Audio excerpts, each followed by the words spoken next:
নমস্কার, আপনারা দেখছেন ইউনিফ্লাই নিউজ বাংলা। আমি পৌলমী রয়েছি আপনাদের সাথে। পুকুর পাকের মধ্যে চোলাই মদের ব্যারেল দেখে চক্ষু চরকগাছ পুলিশের।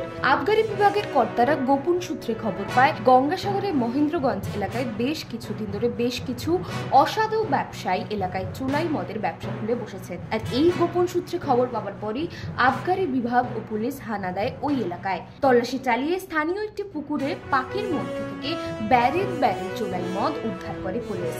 এই ঘটনায় মনোরঞ্জন নামে এক ব্যবসায়ীকে গ্রেপ্তার করে পুলিশ। উদ্ধার হওয়া কয়েকশো লিটার চোলাই মদ উদ্ধার করে তা নষ্ট করে দেয় আবগারি বিভাগের আধিকারিকরা।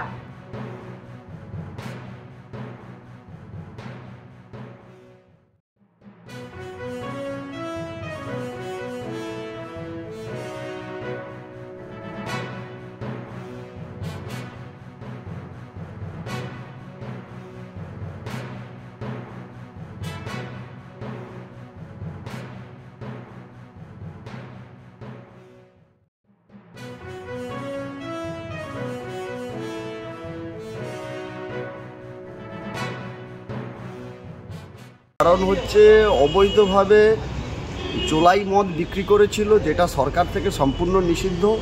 কারণ এই চোলাই মদ খেয়ে ইতিপূর্বে অনেকেই প্রাণ হারিয়েছে এবং ডায়মন্ড হারবারের ঘটনা আমরা জানি। সেই থেকে চোলাই মদ বিক্রি ওপেনভাবে বিক্রি করা সম্পূর্ণ নিষিদ্ধ সরকারিভাবে ঘোষণা করার পরেও এই রঞ্জন ধারা নামে এক ব্যক্তি, সে সাগরে মহেন্দ্রগঞ্জে বাড়ি, তিনি চোলাই মদ বিক্রি করছিলেন। পুলিশ তাকে আজকের অ্যারেস্ট করে পাঠিয়েছি, আবগারি দপ্তরে অ্যারেস্ট করে পাঠিয়েছে, তাকে কোর্টে পাঠিয়েছে।